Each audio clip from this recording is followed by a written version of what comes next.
Martha Reynolds had spent the last 40 years working as a waitress at Joe's Diner, a small but beloved spot in the heart of a bustling American town. At 60, she had seen it all. The morning rush of construction workers grabbing coffee, the lonely old man who came in every evening for a slice of pie, and the college kids who laughed loudly over milkshakes. But through it all, Martha remained the same. Kind, hardworking, and always ready to lend a hand to those in need. The diner wasn't just her workplace. It was her second home. She had started working there in her early 20s when her husband, Ray, was still alive. He had passed away a decade ago, leaving her with nothing but memories and bills she barely managed to pay. Despite her hardships, Martha never let her struggles affect her work. She treated every customer like family, often slipping an extra slice of bread or a refill of coffee to those who needed it but couldn't afford it. One cold December evening, as Martha wiped down the counter after the dinner rush, she noticed a man walk in. He was dressed in ragged clothes, his hair unkempt, and his face covered in grime. He hesitated near the entrance, shivering from the cold. The other customers threw him wary glances. Some whispered. A few even got up and left. But Martha didn't hesitate. She grabbed a menu, walked over, and smiled warmly. "Hey there, sweetheart. You look like you could use something warm. How about a bowl of our special chicken soup?" "On the house." The man's eyes widened. He looked like he wanted to say no, but his stomach betrayed him with a loud growl. Thank you," he stammered. "But I don't have any money." Martha winked. "Who said anything about money?" She guided him to a booth and quickly brought him a hot bowl of soup with fresh bread. The man ate like he hadn't seen food in days. Other waitresses eyed her, and the manager, Mike, frowned from the kitchen, but Martha didn't care. However, what she didn't know was that this wasn't just any homeless man. He was someone far more important, and her kindness that night would change her life in ways she never imagined. As Martha refilled the man's soup bowl, she couldn't help but notice the deep sadness in his eyes. His hands trembled as he gripped the spoon, his knuckles raw from the cold. He barely spoke, but when he did, his voice was rough, as if he hadn't had a real conversation in weeks. "Been on the streets long?" she asked gently, setting a warm cup of coffee in front of him.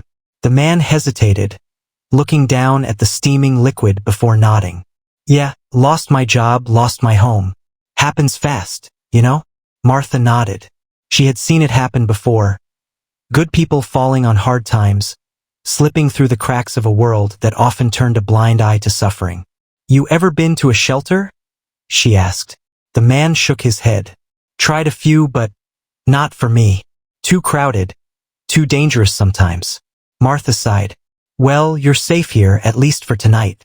The man smiled faintly, as if he hadn't heard those words in a long time.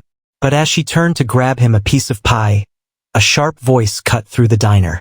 "Martha, my office. Now." She glanced up to see Mike, the manager, standing in the doorway to the back office, his face red with anger. With a quiet sigh, Martha patted the homeless man's shoulder. "Eat up, sweetheart. I'll be right back." As soon as she stepped into the office, Mike slammed the door shut behind her. "What the hell do you think you're doing?" he hissed. "We don't serve charity cases here." Martha folded her arms. "He's just a man who needed a hot meal. What's the harm in that?" "The harm?" Mike scoffed. "Customers don't like it. It drives away business. If people see us feeding the homeless, this place will turn into a soup kitchen overnight." Martha's heart clenched. "So what if it does? If we have extra food, why not help?" Mike ran a hand through his thinning hair, clearly frustrated. "You don't make the rules, Martha." "I do. And I'm telling you, this is your final warning. Next time, you're out." Martha's jaw tightened. She had been working here longer than Mike had been alive. But none of that seemed to matter now. Without another word, she walked back into the diner, her hands shaking with frustration. The homeless man was finishing his meal, oblivious to what had just happened. As she cleared a nearby table, a few customers whispered among themselves. She could hear them murmuring words like disgusting and shouldn't be here. She clenched her fists, swallowing her anger. She had done the right thing. She just had no idea how much it was about to cost her. The rest of the night passed in tense silence. Martha continued working, but she could feel Mike's eyes burning into her from across the diner. The homeless man finished his meal and gave her a small, grateful nod before disappearing into the cold night. Martha hoped she had given him at least a few moments of warmth and dignity. The next morning, she arrived at Joe's diner as usual, tying her apron around her waist and greeting the early customers with a smile. But the moment she stepped inside, she knew something was wrong. Mike was standing at the counter, arms crossed, his expression stone cold. "Martha, in my office. Now." The other waitresses exchanged nervous glances as she walked past them. Some of them had worked alongside her for years, but none dared to meet her gaze. She stepped into the office, and before she could even sit down, Mike threw a piece of paper on the desk in front of her. "You're fired." Martha blinked, her stomach dropping. "What? You heard me," Mike snapped. "I warned you and you didn't listen. We have rules in this place and you broke them. We don't serve people who can't pay. You made us look bad." Martha's hands trembled as she picked up the termination notice. "Mike, I've worked here for 40 years. You're going to fire me over one meal?" Mike shrugged. "Business is business. You brought this on yourself." Martha's breath caught in her throat. This diner had been her home for decades. She had given it everything. Her energy, her kindness, her time. And now, she was being thrown out like yesterday's leftovers. "But where am I supposed to go?" she whispered. "Not my problem," Mike said, leaning back in his chair. "Just pack your stuff and get out." Tears burned in Martha's eyes, but she refused to let them fall. She took off her apron, folded it neatly, and placed it on the desk. Then, without another word, she turned and walked out. As she stepped into the cold morning air, reality crashed down on her. She was 60 years old, unemployed, and had no idea what she was going to do next. But what she didn't know was that her kindness hadn't gone unnoticed. Something incredible was about to happen. Martha wandered aimlessly through the streets, her mind racing. She had never been without a job before, not in 40 years. The diner had been her security, her lifeline.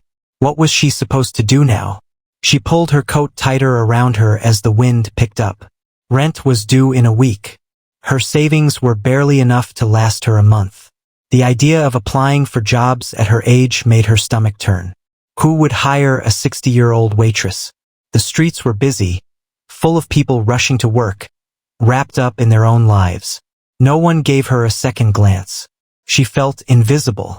As she sat down on a bench near the park, trying to hold back tears, she heard a voice.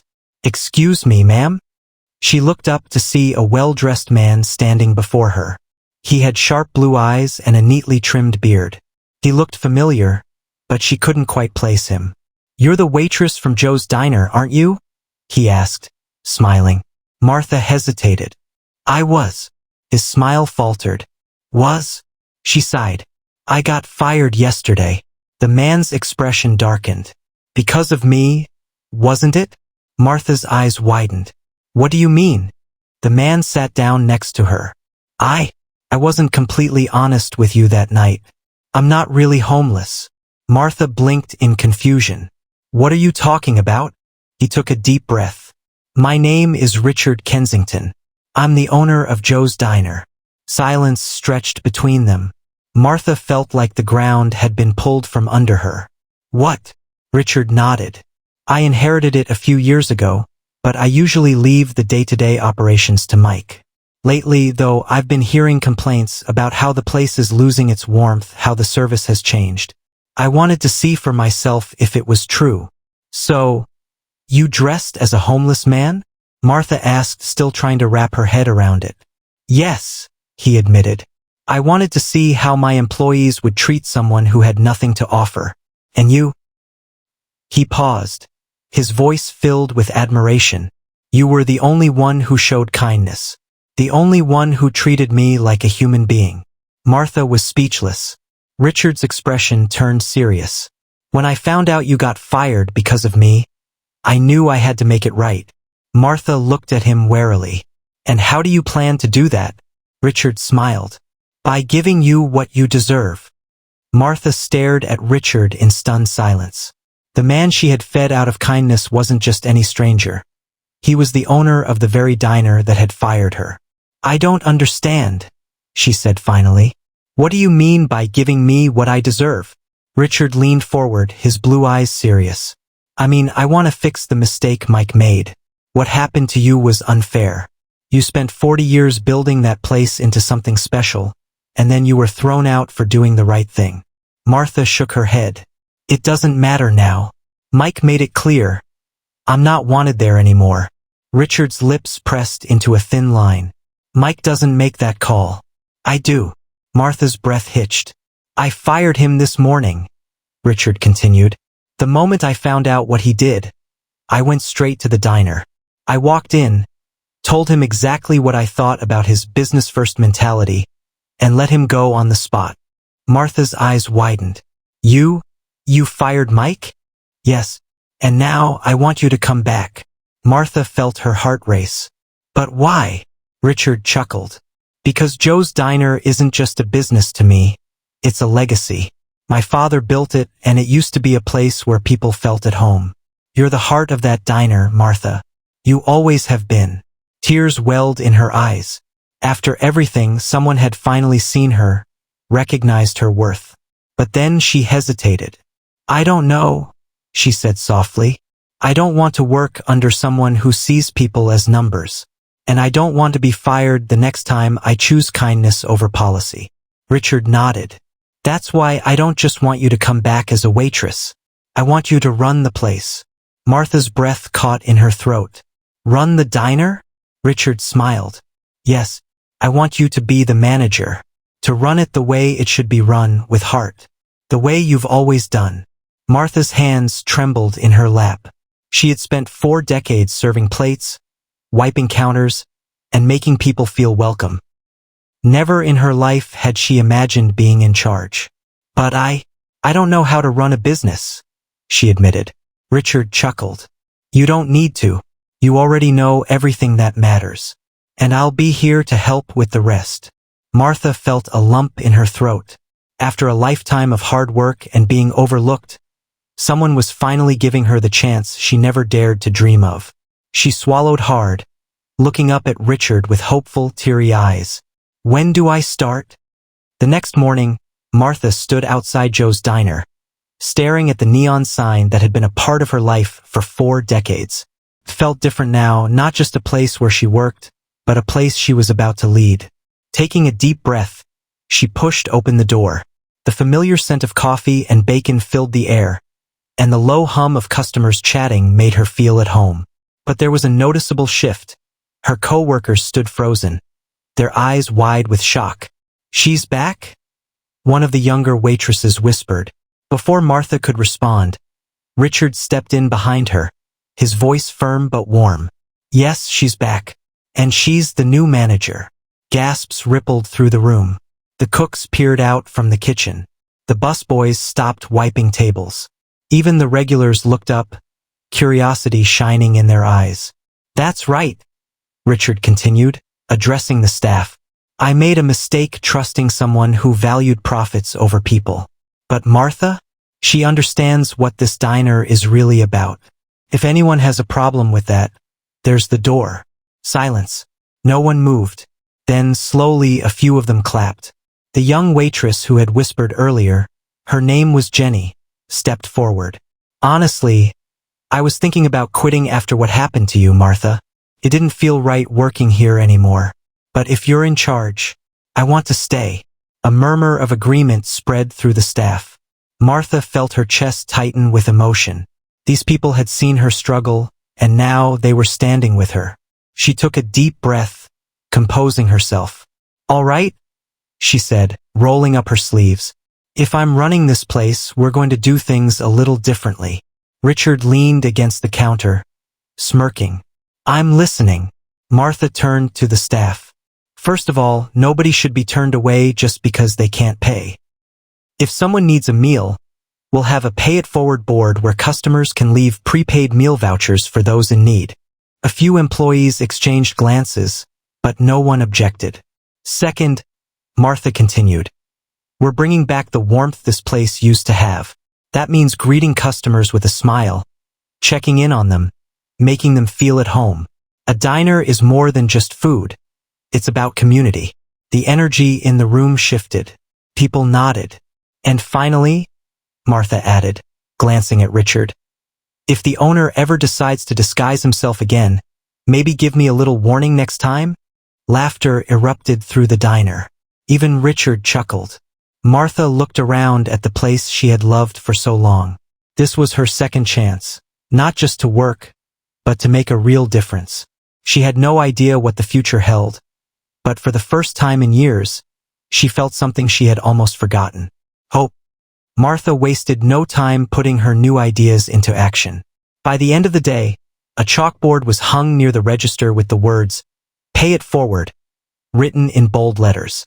Beneath it, small note cards were pinned, each representing a meal prepaid by a generous customer for someone in need. At first, people were skeptical. Some of the younger staff worried that it would attract too many homeless individuals. Others feared it might cost the diner money. But Martha remained firm. This isn't about losing money, she told them. It's about giving back. And trust me, kindness comes full circle. The next morning, a woman in her mid-40s entered the diner with 2 young children. She looked exhausted, her clothes slightly worn, her eyes shadowed with worry. She hesitated near the door before approaching the counter. "Excuse me," she said, voice barely above a whisper. I heard about your board. I don't want to take advantage, but my kids haven't eaten since yesterday. I was wondering if..." Martha didn't let her finish. She pulled 2 meal cards from the board and smiled. "Sweetheart, you don't have to explain a thing. You and your little ones sit right over there. I'll have some pancakes and warm cocoa out in a jiffy." The woman's eyes welled with tears. "Thank you," she whispered. The moment was small, but it rippled through the diner. Customers who had once hesitated now eagerly added their own contributions to the board. Some left $5 for a cup of coffee, others paid for full meals. A retired teacher even left a note saying, "For any struggling student who needs a warm meal before school." And just like that, Joe's Diner began to change. More than just a place for food, it became a place where people looked out for one another, where no one was turned away, where generosity, not profit, became the measure of success. As Martha watched it unfold, she felt something she hadn't felt in a long time. She felt proud. A few weeks passed, and the transformation at Joe's Diner was undeniable. The atmosphere was warmer, customers lingered longer, and the pay-it-forward board was always filled with kindness. Local news stations even picked up the story, calling Martha's initiative a small town's big heart. One chilly morning, as Martha wiped down the counter, the diner's bell jingled. She looked up and froze. Mike, the same man who had fired her now stood at the entrance, his posture hesitant, his eyes filled with something she never expected, shame. The diner fell silent. Even the customers noticed the tension in the air. Martha straightened her apron and walked toward him. "Mike," she said evenly, "what brings you here?" He rubbed the back of his neck, avoiding her gaze. I saw the news. I heard about what you've been doing here. It's different now." Martha folded her arms. "Yes, it is." Mike exhaled sharply. "Look, I messed up. Okay? I shouldn't have fired you. I let my fear of bad business get in the way of doing the right thing. And now I see that this..." He gestured to the lively diner, to the smiling customers, to the filled pay-it-forward board. "This is what a real business should be." Martha raised an eyebrow. "Are you here to apologize?" Mike nodded slowly. "Yeah, and I was wondering if maybe there's a place for me here again." A murmur spread through the diner.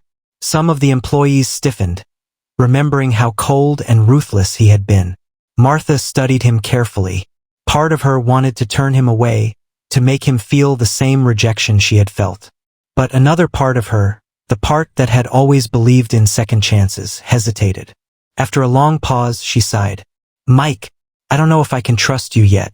But if you're willing to start at the bottom, prove to me that you've changed, maybe there's a place for you here.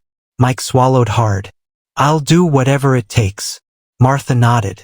Then grab an apron. You're on dish duty.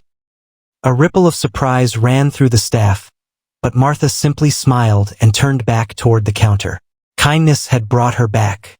Maybe, just maybe, it could bring Mike back too. Mike stood frozen for a moment, staring at Martha in disbelief. Dish duty? The man who once ran the diner now found himself scrubbing plates in the back? But then he nodded. All right, he said quietly. I'll do it. Martha led him to the kitchen, where the stack of dirty dishes was already piled high from the breakfast rush. Sink's over there. Gloves are in the drawer. The kitchen staff, still wary of Mike, exchanged skeptical glances as he rolled up his sleeves. No one had forgotten the way he had treated them before, but there was something different about him now. He didn't complain. He didn't try to talk his way out of it. He simply got to work.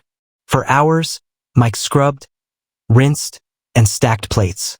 He listened to the bustling diner beyond the kitchen walls, hearing laughter, warmth, and kindness. The kind of atmosphere he had once dismissed as bad for business. Now he saw how wrong he had been. At the end of his shift, as he wiped the sweat from his brow, Martha walked in. Not bad, she said. You survived your first day. Mike chuckled, shaking his sore hands. Barely. Martha crossed her arms. So, why did you really come back, Mike? He sighed, leaning against the counter. Because I realized that I wasn't just wrong. I was miserable. I was so focused on profits that I forgot why people even came to Joe's Diner in the first place. I see it now, it's not just the food. It's the feeling of belonging. Martha studied him, searching for any hint of insincerity. But all she saw was a man who had finally learned his lesson. One day at a time, Mike, she said. Trust isn't built overnight. But if you're willing to prove yourself, we'll see where this goes. Mike nodded. I will. As he walked out of the kitchen, Richard appeared at the doorway watching him go. That was a bold move, hiring him back, he said. Martha smirked. People can change, Richard. You taught me that when you gave me a second chance. Who am I to deny him one? Richard smiled. That's why you're in charge, Martha. You see people for who they are, not just who they used to be. Martha glanced around the diner, feeling a deep sense of satisfaction. Joe's Diner had changed, not just for her, but for everyone who walked through its doors. And for the first time in a long time, it felt like home again. Months passed, and under Martha's leadership, Joe's Diner became more than just a restaurant. It became a symbol of kindness, resilience, and second chances. The Pay It Forward board never emptied, as customers eagerly contributed to help those in need. Local businesses took notice, some even offering free job opportunities to those who came in for a meal but needed work. The story of the diner's transformation spread beyond the small town. A national news station picked it up, calling Martha the heart of Joe's Diner. Interviews, donations, and even offers from investors started pouring in, but Martha remained true to her mission. A place where everyone was treated with dignity, no matter their circumstances. One evening, as she was closing up, the diner's bell jingled one last time. She turned around and saw him, the homeless man who had changed her life. Except this time, he didn't look homeless. His hair was neatly trimmed, his clothes were clean, and his eyes, though still weary, were brighter. Hey there, sweetheart, Martha greeted warmly, just as she had that first night. The man chuckled. I was hoping you'd still be here. Martha gestured to a booth. Sit down. You hungry? He nodded, and she quickly brought him a hot meal. As he ate, he looked around, taking in the changes. This place feels different, he said. Martha smiled. It is. A lot's changed since you were last here. The man hesitated, then reached into his pocket. He pulled out a folded piece of paper and slid it across the table. Martha unfolded it and gasped. It was a job application. I heard you were giving second chances, he said, his voice thick with emotion. I was hoping, maybe you'd give me one too. Martha's heart swelled. This was why she had fought so hard. This was why kindness mattered. She reached across the table and patted his hand. "Welcome to the team." Tears welled in the man's eyes, but he smiled. As Martha stood and looked around the diner, her diner, she realized something. She had lost everything that night when she was fired. But in return, she had gained something far greater. Purpose, family, and a legacy of kindness that would last for years to come.